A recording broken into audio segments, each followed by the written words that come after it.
a arte de viver a lama sem sujar as vestes. E hoje nós temos que aprender a graça da garças nesse dia. Nós temos que nos comportar como garças, porque a garça nos ensina muito. Porque nós vivemos num mundo totalmente imundo, e não tem como nós nos desvincularmos disso.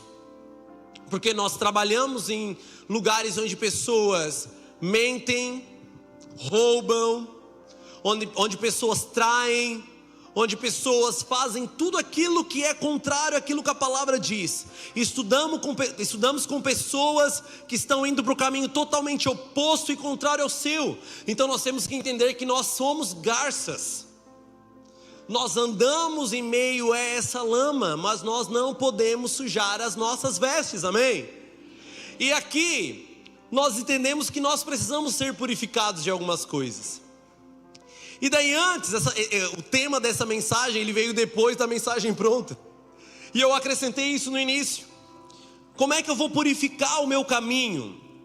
E essa é uma pergunta que ultrapassa gerações.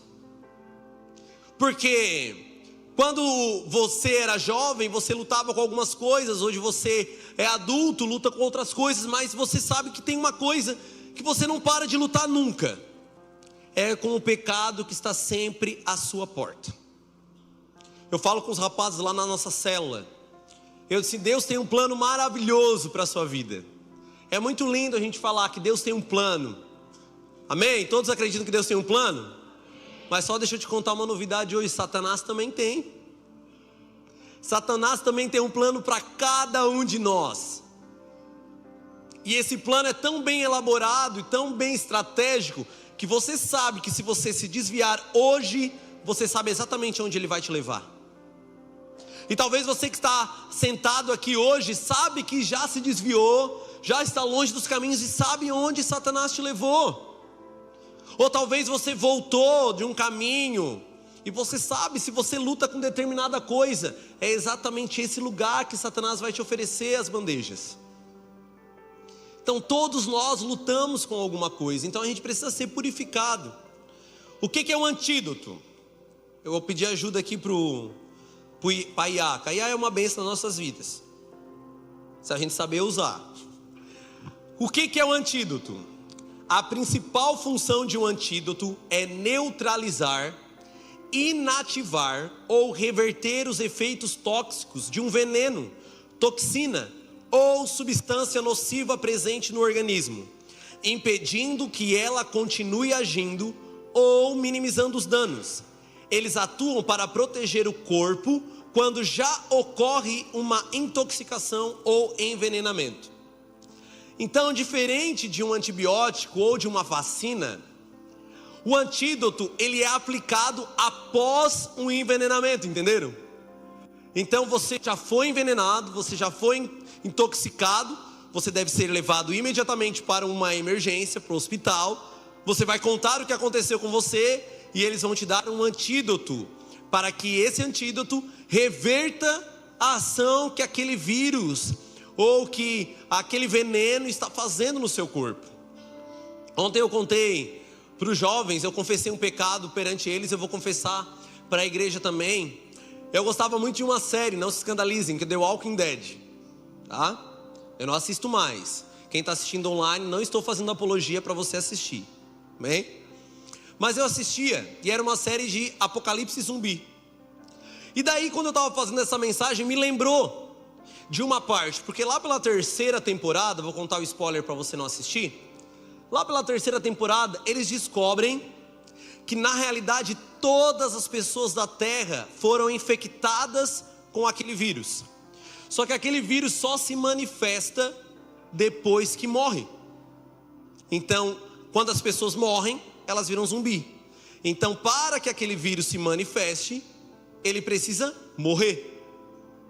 Aí eu estava preparando isso, e isso me veio. Eu disse: não é que é exatamente a mesma coisa que aconteceu com a gente? Eu tenho uma novidade para contar para você. Todos nós estamos infectados com um vírus chamado pecado. É ou não é? Quando nós nascemos, nós já fomos infectados com esse vírus. E esse vírus, ele não é uma novidade. Ele não foi descoberto hoje. Ele não foi descoberto há 10 anos atrás. Ele começou a ser infectado na humanidade lá no Éden, quando, por decisão daquele casal, Adão e Eva, uma decisão que não era simplesmente comer um fruto. A decisão deles foi uma decisão de desobedecer a Deus. Então, no momento em que eles desobedeceram a Deus, a palavra vai dizer que todos os homens a partir do Éden foram feitos pecadores. Então todos nós estamos infectados com esse pecado. Todos nós estamos infectados com esse vírus. Só que onde é que está o pulo do gato? Esse vírus só vai se manifestar depois da nossa morte. Talvez você olhe para aquela pessoa do seu trabalho, você acha que ele é todo bonitinho. Ele faz as coisas assim, ó. Ele é um funcionário impecável. Sabe aquela pessoa que só falta ser crente? Ele é impecável, ele é educado, ele faz tudo, parece que tudo na vida dele está voando. Ele conseguiu comprar o carro do ano. Sabe, a família dele é toda bem padronizada. Sabe, o modelo a ser seguido. E daí você olha para a sua vida, parece que é um monte de perrengue. Você está na luta, você está tribulação após tribulação. Daí você olha a vida dele, meu Deus, mas está errado isso aí.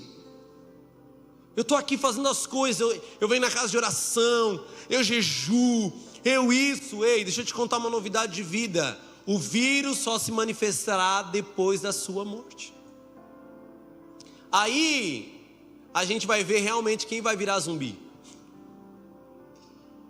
Aí a gente vai ver realmente quem vai para a morte eterna ou para a vida eterna. Só que para isso nós precisamos tomar alguns antídotos. E nós vivemos numa época, infelizmente, que nós não queremos mais purificar os nossos caminhos. A gente vive numa época em que a gente quer viver sempre do mesmo jeito. E sabe do que mais? Quando a gente é cobrado, a gente critica, a gente questiona, a gente reclama. Eu sempre falo, aquelas pessoas que é mais cobrado, que é mais pegado no pé, é quem mais nós amamos.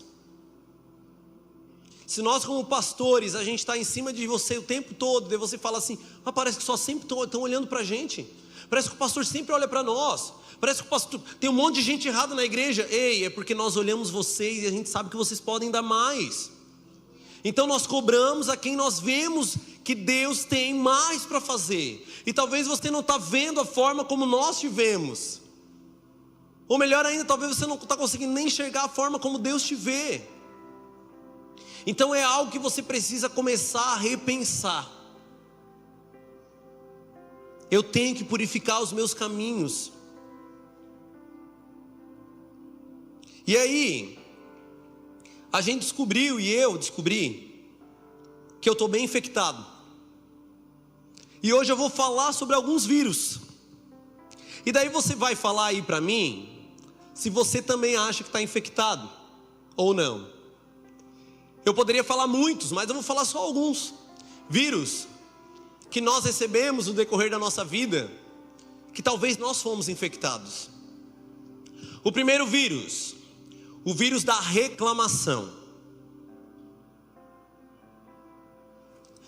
Eu costumo falar que reclamação é o louvor do inferno. Porque o que é louvor? Louvor não é o pessoal que canta aqui, tá?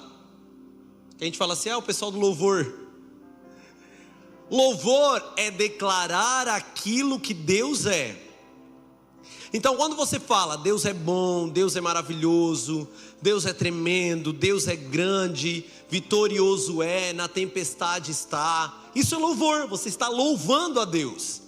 Então quando você olha para o dia e você fala assim, meu Deus, que dia horrível. O que você está dizendo?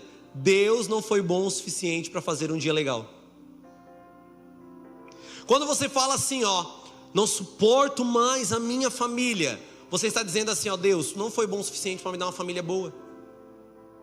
Quando você fala assim, ó, eu não suporto o meu trabalho, ó, eu não suporto as pessoas que estão aqui. O que você está dizendo para Deus? Deus, não foi bom o suficiente para me dar um trabalho que eu mereço. Então a reclamação, ele é o louvor do inferno. E nós, às vezes, não reclamamos de coisas muito grandes. Às vezes nós reclamamos de coisas simples no nosso dia. A gente reclama porque está muito calor. A gente reclama porque o ar-condicionado está frio e a gente esquece que a gente tem um ar-condicionado. A gente reclama porque a internet está dando problema. A gente esquece que a gente tem internet. A gente está vendo a nossa internet no nosso celular, que é um celular bom. A gente reclama porque o meu trabalho é ruim, mas a gente esquece que é por causa do seu trabalho que você tem comida na sua mesa. A gente reclama de tudo. São reclamações diárias. Ontem eu comentei que eu brinco porque a Helena às vezes faz oração lá em casa na hora do almoço. E daí ela disse assim, viu pai, que oração mais linda eu fiz? Que ela fala assim, Senhor, obrigado pela comida na nossa mesa, por esse sol maravilhoso que aquece nós lá fora, pelas árvores, pelo vento, e ela vai agradecendo por tudo. E daí nós achamos uma graça, né? Eu olho para a Maíra assim, a gente começa a rir. Mas talvez seja isso que Jesus falou, que nós não tivermos o coração como o delas, de olhar as coisas simples, porque para ela tem sol, ela pode brincar na rua, e isso é muito bom. E quando tem chuva, ela fica mais feliz ainda, porque é quando a gente libera a TV quando chove. Ela fica mais feliz ainda quando chove. Então para ela tudo está bom. E para nós é tudo o contrário, tudo está ruim. A gente reclama porque está chovendo, vai sujar o carro, que a gente esqueceu que a gente tem um carro. O Andrei uma vez me ensinou, o Andrei não está aí hoje, né? O Andrei uma vez me ensinou que eu furei o pneu, daí eu mandei uma mensagem para ele, bravo, porque eu furei o pneu dele assim. Padre, só fura o pneu quem tem carro, né? Isso é verdade, rapaz. Se eu não tivesse carro, eu não furava o pneu. Sabe a historinha do copo meio vazio? Ah, pastor, está exagerando. Ei, às vezes a gente tem que ser um pouco radical mesmo. É claro que nós não vamos viver, sabe, no conto de fadas. A gente não vai acordar e vai ter passarinhos que vão entrar pela nossa janela, vão servir o café da manhã, né? E você vai cantar, vai acordar cantando. Isso não acontece, é Disney. Isso não vai acontecer. Coisas erradas acontecem durante o dia. Você tinha que bater a meta, não bateu. Aquela venda que estava ali já logo para fazer o gol não deu certo. Metade dos teus alunos não fizeram a tarefa naquele dia, era para ter feito. Quem tem ouvidos ouça o que o Espírito diz às igrejas. Não vou nem olhar. Às vezes acontece problemas no decorrer do dia. Só que a gente tem que olhar o copo meio cheio. Começar a olhar. Poxa, por que aconteceu isso? O que Deus quis me mostrar aqui? Não é, pastora? O que Deus quis me mostrar nesse cenário aqui? Por que Ele está fazendo esse cenário? Eu tenho aprendido a fazer isso. Então, mas por que Deus me colocou nesse cenário de novo? Por que eu estou vivendo isso? Por que eu estou tão irritado? Por que eu estou vivendo essa experiência? Onde é que Deus está nesse negócio? Porque Deus está escondido em algum lugar. Onde é que tu está? Porque só pode ser Deus, amado. Se você serve a Ele, só pode ser Ele. Ou você acredita que o diabo age na sua vida, então você precisa de libertação. Só pode ser Deus. Deus tem que estar em algum lugar. Estou em crise financeira. Deus está em algum lugar. Ele quer te mostrar que você tem que se tornar dependente dele, talvez. Vírus da reclamação. Eu coloquei, reclamamos da família, do trabalho. A gente reclama da igreja. Às vezes a gente reclama da igreja. A gente tem que ter vergonha, irmãos. Vou aproveitar que o nosso pastor não está aqui. Agora eu estou com o microfone, a gente tem que ter vergonha. O pastor Jean, além de ser pastor dessa igreja, ele é meu amigo. Eu posso falar que ele é meu amigo. e eu sei que ele é um homem íntegro. As finanças dessa igreja, elas são utilizadas em tudo, e a gente faz de tudo para tornar esse lugar, esse ambiente, um ambiente muito bom. E às vezes a gente reclama, por quê? Porque a igreja que a gente vê na internet, ela é muito boa. Sabe por que é muito boa? Porque não tem você. Daí a igreja lá é muito boa. Eu falei que eu não ia bater, né? Às vezes é. A igreja da internet, ela é perfeita, porque você vê ela em 1 minuto só, no videozinho. Mas você não sabe que o pastor lá também passa luta, ele também passa dificuldade, ele também passa perrengue. Gente, uma coisa que eu aprendi na adolescência, no meu pastor anterior, ele falava assim: igreja é curva de rio, só para galho. Ei, daí a gente fala assim: porque a pessoa está lá cantando, mas está cheia de defeito. A pessoa está lá liderando célula, mas também está cheia de coisa. Eu não sei o quê. Ei, o que você vai esperar de um hospital, irmãos? O que se espera de um hospital? Você já foi no hospital? Galera aí do Café na Saúde, acho que vai servir café para todo mundo feliz, pulando? Ai, que legal, um cafezinho. Ai, era tudo que eu queria. Não, as pessoas lá estão abatidas, elas estão cansadas, ela está enjoada, ela está vomitando, ela está com febre, ela está doente. E isso aqui onde nós estamos sentados é a sala de espera de um hospital. Vocês estão recebendo agora antídotos da palavra de Deus, e nós estamos recebendo para que a gente seja realmente, para que a gente manifeste realmente a cura. Então a gente tem que parar de reclamar. A gente reclama da comida, principalmente crianças e adolescentes, os pré-adolescentes. De novo isso, mãe? Ai, não aguento mais comer isso. Levantar as mãos para o céu, porque você tem comida na mesa. A gente reclama do celular, a gente reclama da internet, a gente reclama porque o ar-condicionado está batendo muito forte. Eu estou infectado com o vírus da reclamação. Eu estou infectado com esse vírus. Essa é a realidade. O outro vírus que a gente está infectado, o vírus da preguiça. O vírus maldito. Ei, abre aí comigo, Elô. Provérbios capítulo 20, versículo 13. Não sou eu que estou dizendo, é a palavra do Senhor. E eu sou daquele que fala e mostro. Bota lá na tela, amarelo. Provérbios 20. Bota aquela versão que fala: senão você acabará ficando pobre. Aí, se você ama o sono, acabará pobre. Mantenha os olhos abertos e terá fartura de alimento. Isso não está falando que você não deve descansar. Só que isso está falando que você amar o sono é algo que você vai estar se prejudicando. E existe uma preguiça muito mais séria do que uma preguiça física, que é a preguiça espiritual. Uma preguiça que tem dominado muitos de nós.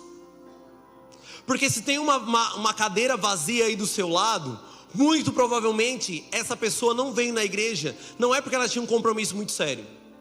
É porque ela olhou o horário, ela falou assim: hoje eu vou ficar em casa. Hoje eu vou me permitir ficar em casa. Isso é uma preguiça que está matando muitas pessoas espiritualmente. E uma preguiça que, se não cuidar, vai levar muita gente para o inferno. Eu não vou na célula hoje, segunda-feira, já fui ontem no culto. A gente negocia, sabe?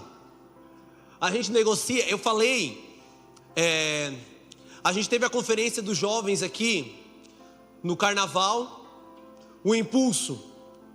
E no outro sábado teve culto de jovens. Foi o culto que menos teve gente. Gente, o que está acontecendo? Receberam uma overdose de culto e agora tem que descansar um pouco?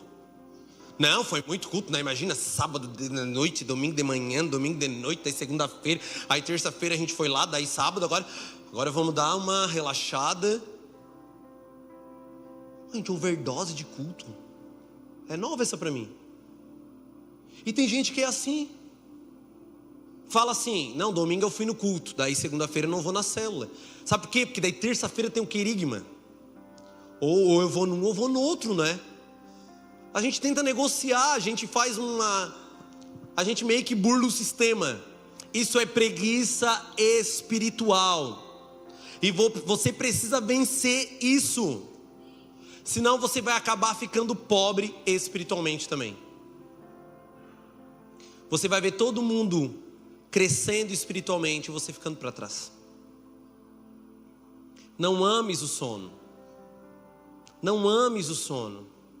Vença esse cansaço. E pelo menos, irmãos, pense, será que é normal isso? Será que é normal eu ficar 4 domingos sem ir no culto?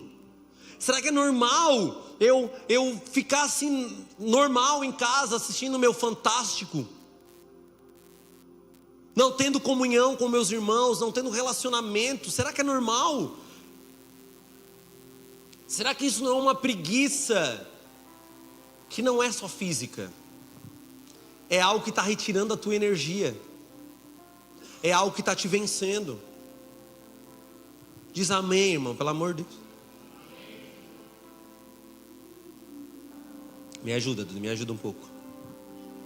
Ah, Senhor.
Aleluia.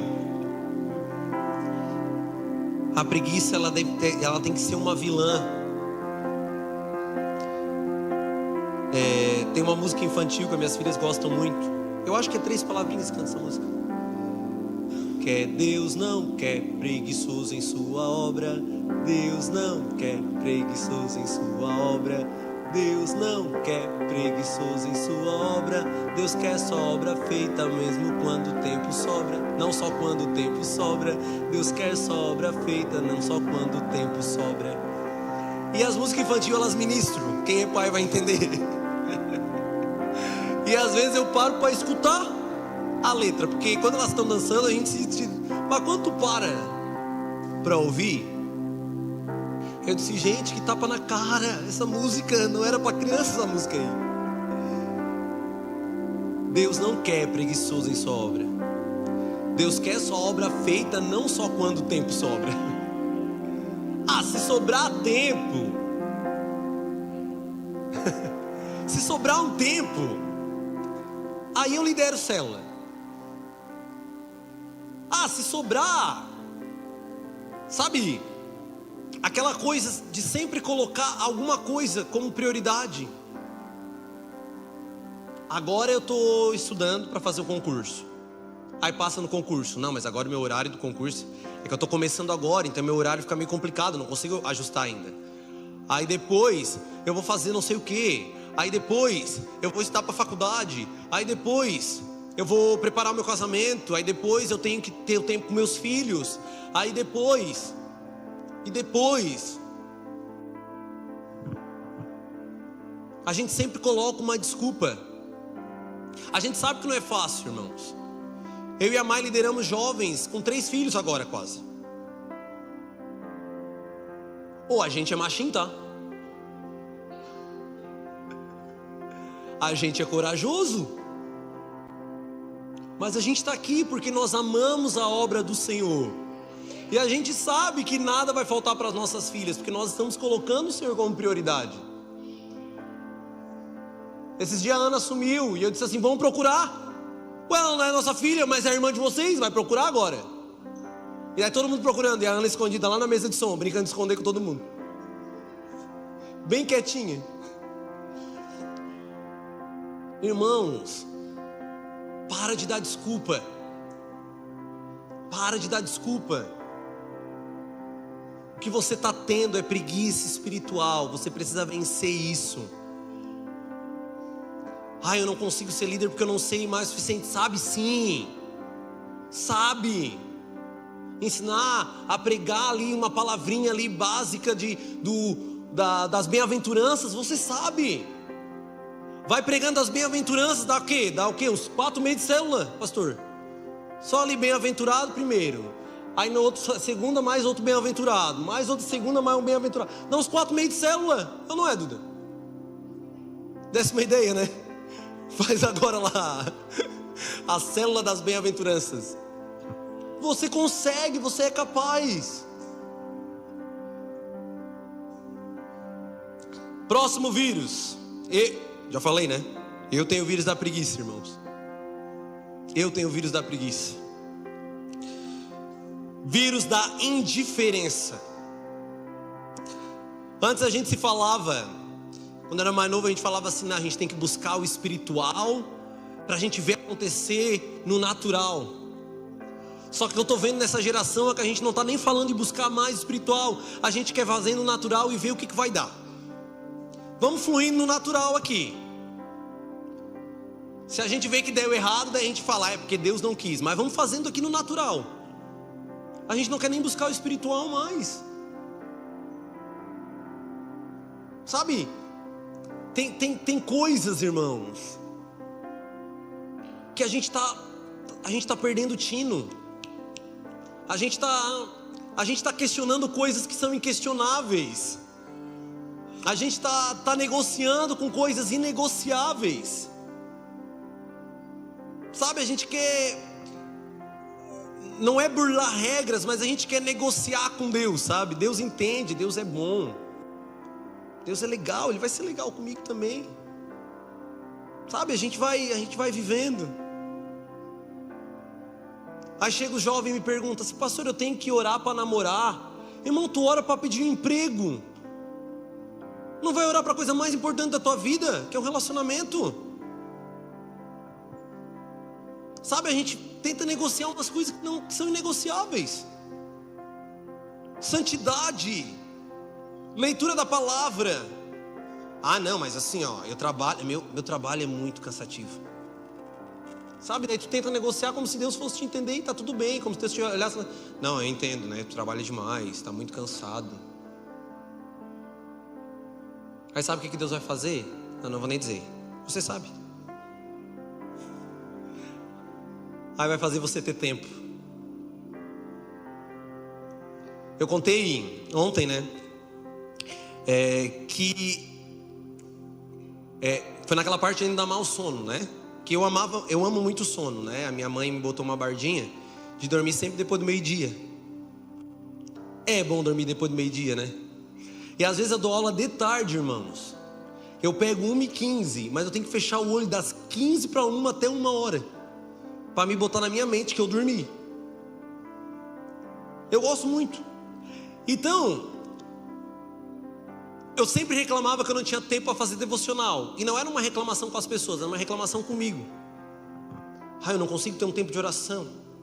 Eu não consigo ter um tempo de leitura da palavra. Eu não consigo ter tempo. Aí veio a pandemia.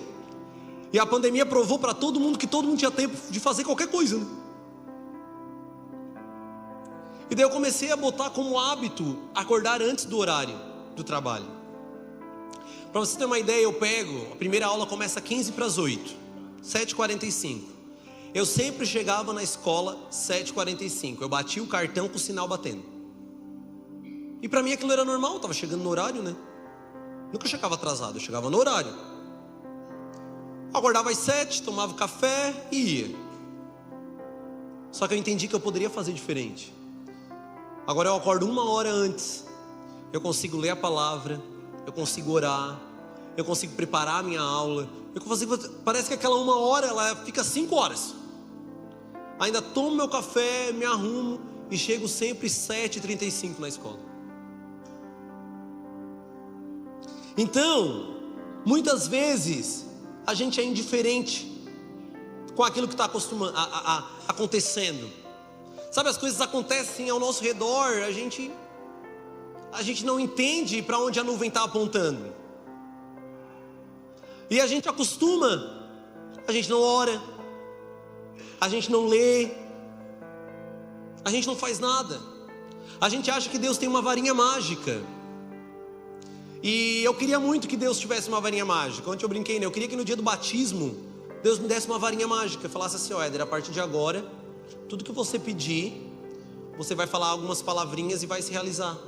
Só que não existe varinha mágica. Existe cara no pó. Existe arrependimento, existe busca intensa, sempre, todo dia. E a gente não ora, a gente não lê, e a gente acha que isso é normal. A gente se acostuma com isso. A gente se acostuma com a naturalidade. A gente se acostuma.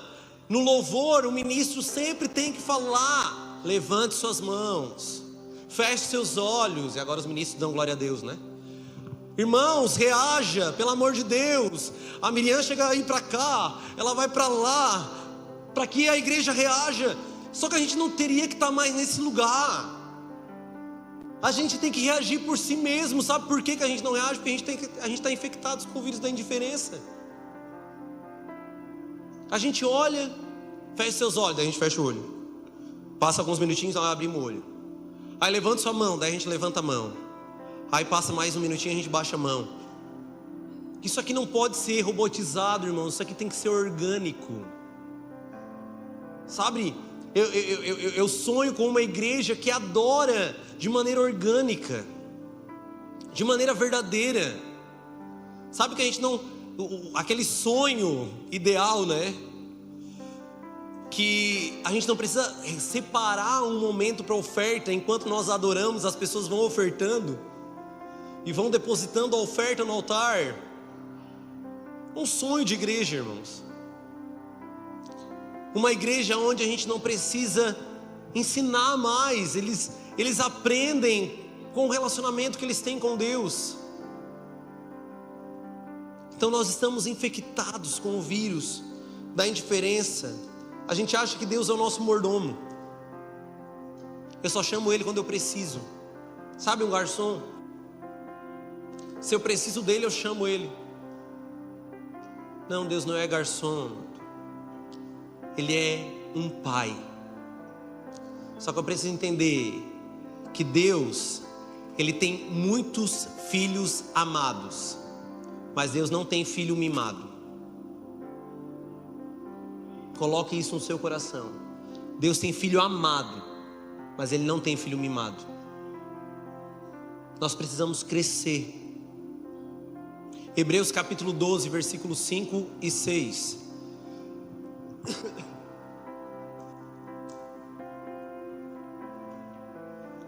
Acaso vocês se esqueceram das palavras de ânimo que Deus lhes dirigiu como filhos dele? Ele disse: meu filho, não despreze a disciplina do Senhor, não desanime quando Ele o corrigir, pois o Senhor disciplina quem Ele ama e castiga todo aquele que aceita como filho. Eu amo as minhas filhas, só que quando elas fazem algo errado, eu tenho que discipliná-las. Às vezes eu tenho que castigá-las. E eu sei que você é pai, sabe que isso dói muito mais em você do que neles. É ou não é? Às vezes aquilo pesa porque você não queria estar passando por aquilo ali. Só que você sabe que você tem que ensinar aquilo que é correto. Porque às vezes o que ele quer fazer é algo que pode machucar ele. Minhas filhas agora cismaram de subir na cômoda delas para pegar os livros lá em cima. E daí esses dias nós brigamos com elas por conta disso, que não pode. Aí de repente elas estão lá subindo de novo, brigamos de novo, não pode. Mas elas não entendem que aquilo vai fazer mal para elas. Elas não entendem que elas podem cair e quebrar um braço, porque elas são muito novas ainda. Ei, nós somos crianças diante dos olhos de Deus. Tem muita coisa que você não entende que você pode se machucar. Tem muita coisa que você não entende. Talvez você está ouvindo a palavra hoje assim, bah, que palavra, já é domingo, né? É uma palavra mais, só que assim, ó, entenda isso como o amor de Deus para você. Deus, Ele disciplina, ó, Ele castiga quem Ele ama, e todo aquele que Ele aceita como filho. Então não adianta eu dizer que eu sou filho de Deus, mas eu não aceito a sua disciplina. Porque Deus é um Deus de ordem, de disciplina. Ele não é um Deus de bagunça. Ele é um Deus ordeiro. Até para fazer o mundo Ele fez de maneira organizada. Ele poderia ter feito tudo num dia só, não podia? Se Ele quisesse. Ele podia ter feito tudo num dia só, mas não, Ele organizou. Ele foi lá, fez tudo bem certinho. E depois que tudo estava pronto, a Bíblia vai dizer que não foi só a voz, mas Ele colocou as mãos. A única criação que Ele colocou as mãos foi você, irmãos. Todas as outras Ele falou através do som da sua voz. Mas eu e você, Ele escolheu colocar as mãos. Ele formou com as suas próprias mãos. Nós somos filhos de Deus. E nós temos que ver Deus como um pai de amor. Só que o mesmo Deus que te olha como uma criança indefesa, Ele quer ver você crescer. O que eu mais quero é ver meus filhos crescerem de maneira íntegra, saudável. Meus alunos falam assim: professor, já imaginou, tu vai ter 3 adolescentes em casa? Isso é verdade, rapaz. Ser 3 adolescentes no mesmo tempo. Mas amém, para mim vai ser a parte mais divertida. A Tati também pensou ali, né, Tati? Doeu aqui um pouquinho. Vai ser a parte mais divertida. Vai ser muito legal. Sabe por quê? Porque o que o pai mais quer é ver filhos crescendo de maneira saudável. Sabe, você que é um pai mais velho, tenho certeza que você se alegrou quando seu filho se formou no ensino médio, quando o seu filho conseguiu talvez um diploma universitário, ou talvez quando seu filho conseguiu o primeiro emprego. Sabe, deve ser muito legal. Eu quero ver essas conquistas chegando com meus filhos. Sabe, essas conquistas chegando. E Deus quer ver essas conquistas espirituais chegando na sua vida também. Sabe, irmãos, Deus não é o Peter Pan que vai te levar para a terra do nunca e quer que você viva sempre criança. Sabe, eu nomeei, até ia ser esse o tema da mensagem: síndrome do Peter Pan. A gente acha que Deus, Ele vai te roubar e vai levar você para a terra do nunca, e você vai ser sempre criança. Não, irmão, Deus quer que você cresça. Deus quer que você amadureça. Deus quer que você não fique sempre no mesmo lugar, sabe, no mesmo ambiente de fofoca, no mesmo ambiente de intriga, sempre a mesma história, sempre a mesma coisa. Irmão, vamos para frente, vamos crescer. A gente está, sabe o que é? Como o catarinense fala, a gente está mosqueando. Isso é só quem é catarino para entender, né? Se você que está assistindo online fora do estado, pesquisa aí no Google, o que é mosquear. Às vezes a gente fica mosqueando, sabe por quê? Porque tem uma cidade precisando de você. Tem uma cidade precisando do teu posicionamento. Como ouvirão se não há quem pregue? Como ouvirão se não há quem pregue? Como ouvirão se você ainda está no mesmo ambiente sempre e não cresce?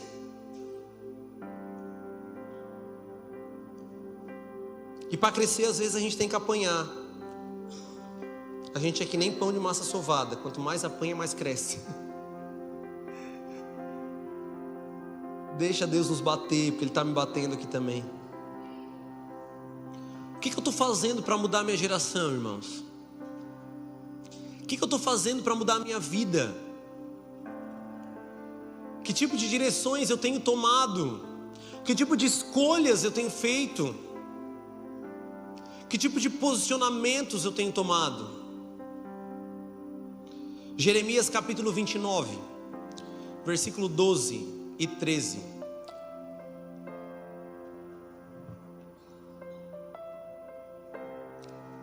Naqueles dias, não, bota o então.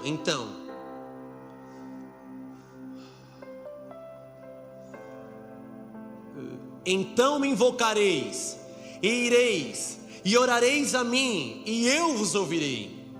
E buscar-me-eis, e me acharei quando me buscardes de todo o vosso coração. Aqui esse texto de Jeremias, ele está nos ensinando algo muito precioso. Então, isso aqui é um advérbio de conjunção. Então, ou seja, ele está falando algo que ele vai explicar o que vai acontecer. E daí ele vai falar que vocês vão clamar, que vocês irão e vão orar, e ele vai ouvir. Amém? Então, se nós irmos e orarmos, ele vai ouvir. Daí vocês me procurarão e me acharão.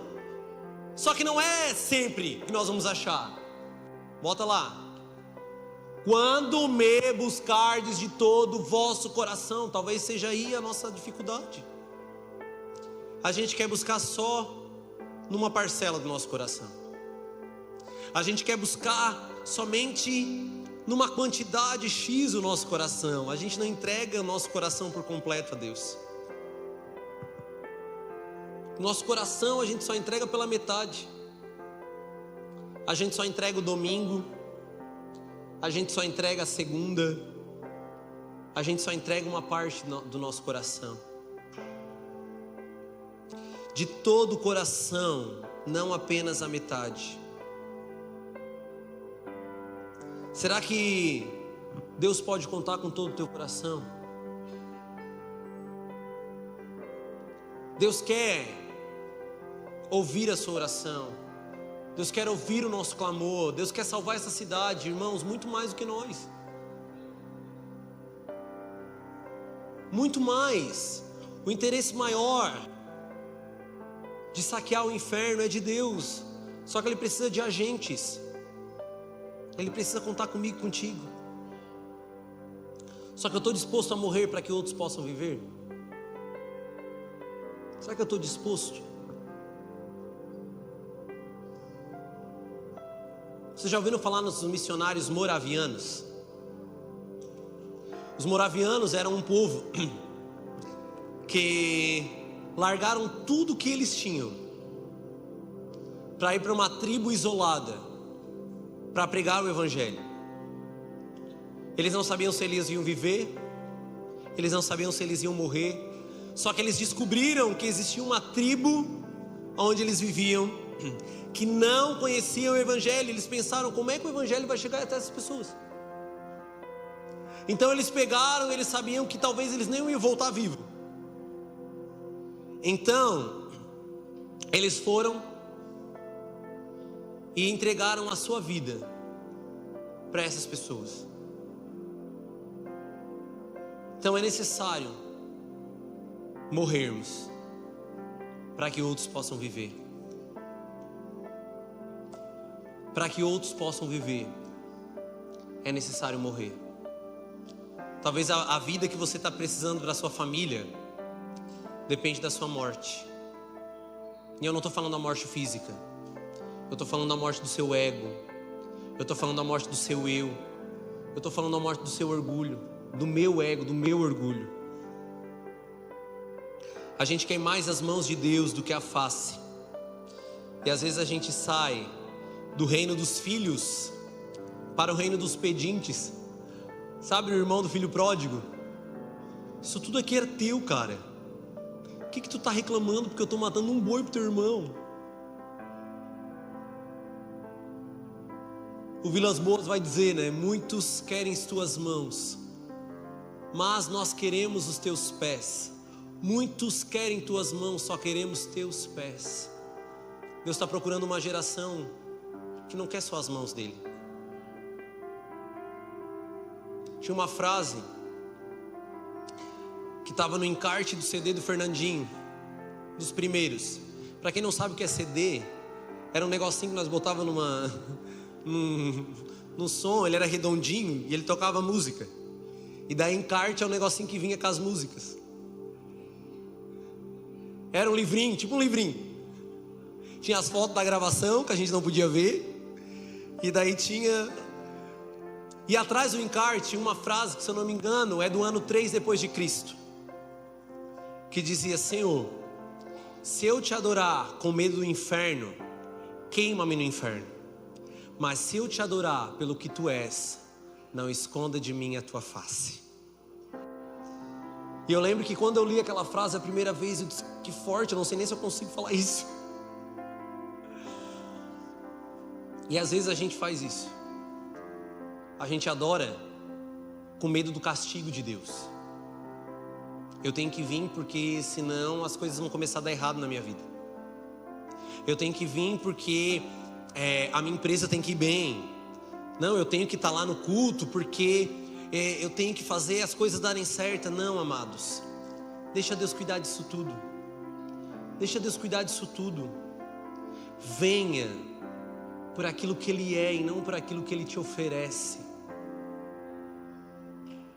Sabe, deve ser muito triste eu saber que a Maíra está casada comigo só pelas coisas que eu ofereço a ela. Que não é muita coisa, mas está dando, né, amor? Pode imaginar que tu está casado com uma pessoa e a pessoa está ali só por causa de interesse. Ah, não, eu estou aqui porque pelo menos eu tenho uma casa para sobreviver, né? Pelo menos eu tenho uma comida na mesa aqui, né? Ele está cuidando dos meus filhos, então eu vou ficando aqui.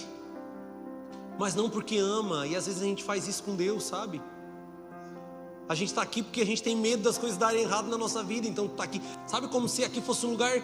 Não, aqui eu estou protegido, né? Não, esteja aqui porque você ama a Deus. Esteja aqui porque você anseia, você conta no horário. Você anseia estar aqui porque você quer adorá-lo. Você deseja estar aqui porque você quer encontrá-lo. Não, hoje eu vou porque eu quero sentir a presença de Deus. Sabe, hoje eu vou me arrumar, eu vou botar a melhor roupa, porque eu quero sentir a presença de Deus. Eu quero ver o meu cheiroso, eu quero estar lá porque Ele vai estar lá se encontrando comigo. Sabe, não esteja aqui porque... Ontem eu falei para os jovens, não esteja aqui só porque assim, se eu não ir o Éder vai pegar no meu pé. Sabe, não esteja aqui porque... não, se eu ir o pastor vai ver que eu não vou e daí... Não esteja aqui por conta disso, irmãos. Esteja aqui porque o amado da sua alma, o desejado das nações, o príncipe da paz, o Cordeiro de Deus, que tira o pecado do mundo, está aqui, nesse lugar. Nós vimos aqui para adorá-lo. Esse é um ambiente de adoração. É um ambiente de reposicionamento, de alinhamento. Hoje nós estamos sendo alinhados na presença dEle, para que a gente possa voltar ao prumo, para que a gente possa fazer aquilo que realmente é o certo a ser feito. E às vezes, irmãos, isso aqui é um chacoalhar de Deus para a minha vida também. Nós estamos tão acostumados que nós esquecemos que nós vivemos dessa forma. E eu sei que às vezes o teu cérebro vai tentar negociar contigo, o teu cérebro é a carne. Não, eu não sou assim. Não, também não é bem assim. Ei, talvez é a tua alma tentando negociar contigo. A gente tem que dar nome. É assim mesmo, eu não presto, a minha carne é imunda. Eu preciso de restauração, eu preciso ser purificado. Eu estou infectado com um monte de coisa. Eu estou infectado com a ingratidão, eu estou infectado com a reclamação, eu estou infectado com a indiferença. Eu estou infectado com essas coisas. Sabe, tem amigos nossos indo para o inferno e a gente está achando isso normal. Pessoas que nós amamos estão indo para o inferno e você não tira um momento de oração por eles. Eu já testemunhei isso muitas vezes, há 2 anos mais ou menos. 2 anos mais ou menos, Deus teve que me dar esse chacoalhão. Porque eu estava numa conferência e de repente o pastor que estava lá naquela conferência em Belo Horizonte falou: Deus vai começar a levantar pessoas dentro de escolas. E eu assim, meu Deus, eu estou dentro da escola já faz 10 anos. E os meus alunos estão tudo indo para o inferno. Sabe quando cai uma ficha assim? Eu sei o que eu estou fazendo. Eu nunca orei por nenhum deles. E a indiferença fazia eu achar que isso era normal. Para mim, eles tinham que olhar no Instagram lá, ver que eu faço um cultinho legal para os jovens. Eles têm que vir porque eles querem. E aquilo lá foi como um antídoto no meu coração. Eu disse: meu Deus, eu preciso ser curado. E daí eu fiz uma conta mais ou menos rápida ali mesmo. Gente, eu acho que já uns 10 mil jovens já passaram por mim. E eu estou deixando eles passar. Ninguém pode passar por você sem sentir a presença de Deus. Ninguém pode passar por nós sem sentir a presença de Deus. Às vezes você é o Jesus, não é isso que cristão significa, um mini Cristo. E daí aquilo me incomodou. E daí eu fui para o joelho, eu comecei a orar. Deus me dá estratégias. E até hoje, desde daquela vez, não passou um batismo que eu não batize pelo menos um aluno. Não se passou um batismo em que eu não batize pelo menos um aluno, pastor Edson. Mas isso porque eu sou um super-herói? Não. Porque eu recebi o antídoto da indiferença. Isso tem que me incomodar, isso tem que me mover. Isso tem que me deixar agoniado. Sabe aquela coisa? Eu tinha muito a ideia, tipo assim: não, mas eu não vou convidar eles porque não querer vir. Eu sei que isso já passou na tua cabeça. Eu sei que toda segunda-feira Deus coloca aquele teu patrão, aquele teu colega do trabalho na cabeça, e tu fala assim: ah não, mas ele não vai querer vir, ele está muito cansado. E às vezes ele só está esperando uma mensagem tua. Meus alunos só estavam esperando um café no sábado à tarde, irmãos. Eles só estavam esperando alguma coisa.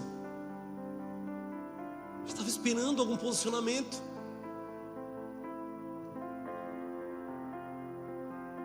Deixa eu te perguntar uma coisa. Se Deus chegasse agora diante de você e Ele te pedisse para levar agora com Ele, qual seria a tua resposta?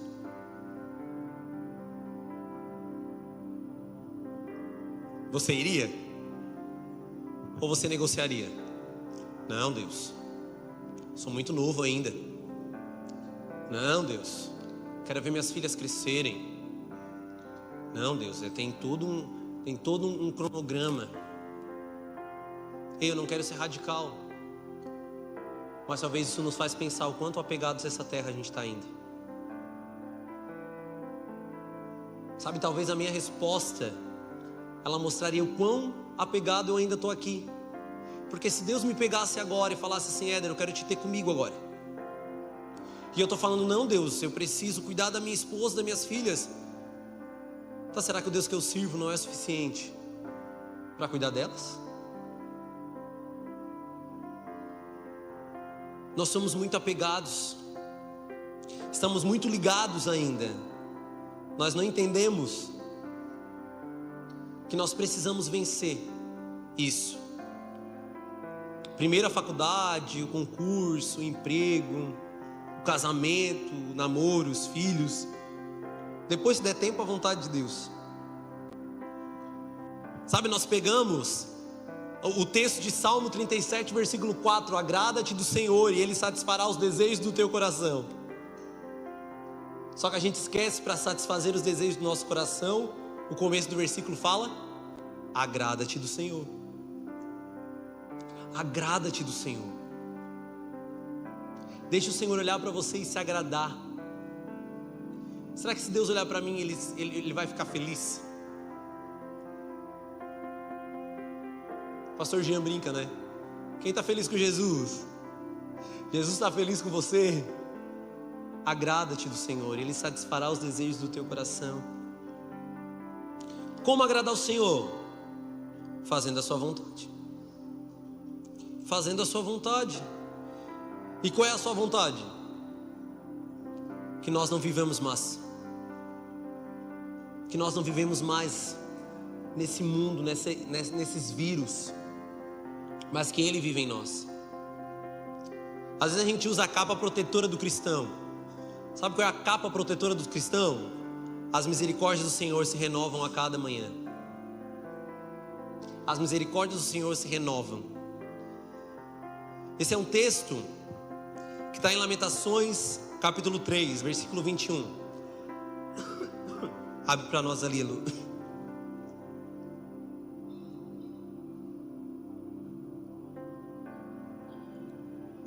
É até o versículo 21 ao 25.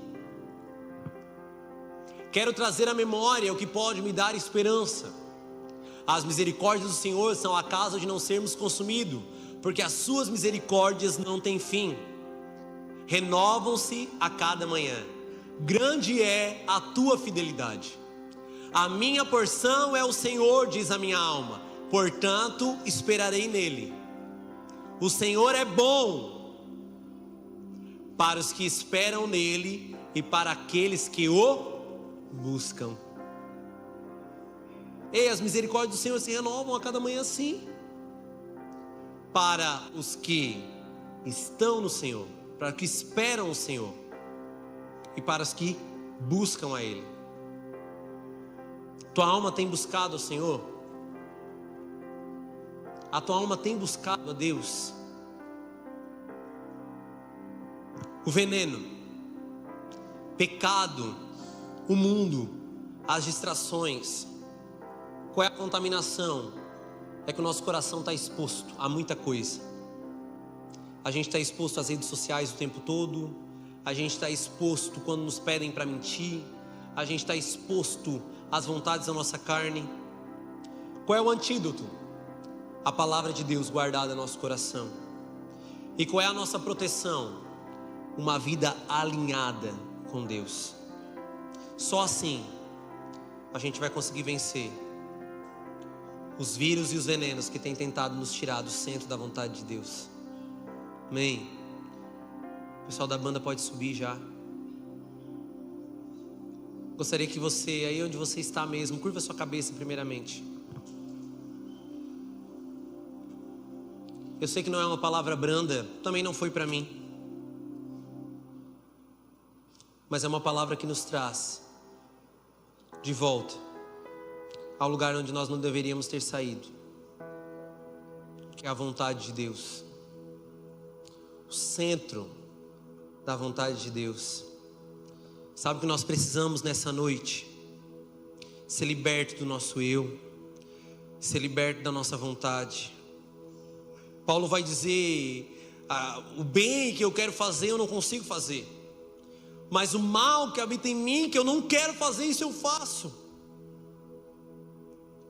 E eu sei que com você também é assim. Não é fácil, mas nós precisamos receber esse antídoto no nosso coração e vencer. E isso depende de posicionamento. No domingo passado, o pastor estava pregando aqui e ele contou a experiência da Cálita e da Débora, quando elas ficavam doentes, sempre antes de ir para o culto. Graças a Deus nunca aconteceu isso com as minhas filhas. Elas amam muito vir à igreja, isso não aconteceu, mas eu comecei a perceber que isso estava acontecendo no meio dos jovens. E sempre quando vai ter culto, sempre acontece alguma coisa. Sempre uma programação, sempre uma festa, sempre um pai que vai fazer um churrasco. E eu comecei a perceber que talvez isso poderia ser uma manifestação demoníaca para que os jovens não tenham relacionamento e comunhão na igreja. E daí eu peguei e coloquei isso: eu vou fazer um jejum essa semana. Vou jejuar pelo culto.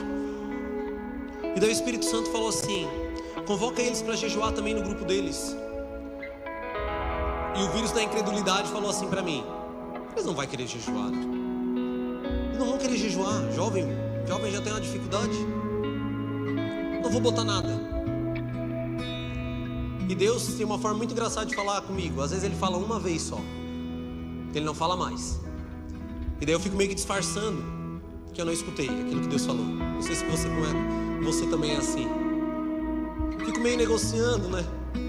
Aí cheguei em casa, eu sei, eu vou botar ali, quem sabe, pelo menos se a gente tiver um por dia na semana, de segunda a sexta-feira. Irmãos, a grande maioria dos jovens colocaram um nome lá. E eu percebi que só faltava um posicionamento meu. Às vezes tem que começar por mim, que sou o pastor deles. E ontem eu preguei essa palavra dura. E eles apanharam mais, tá?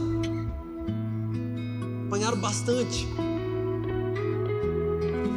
Só que depois, quando o louvor começou a ministrar, eles vieram até aqui na frente, com lágrimas nos olhos, e começaram a confessar que eles estavam todos infectados por esse vírus. E Deus veio com uma graça que foi difícil acabar o culto. Eu olhava para aquele relógio estava sendo meu inimigo, era 10 horas e a gente não conseguia encerrar o culto.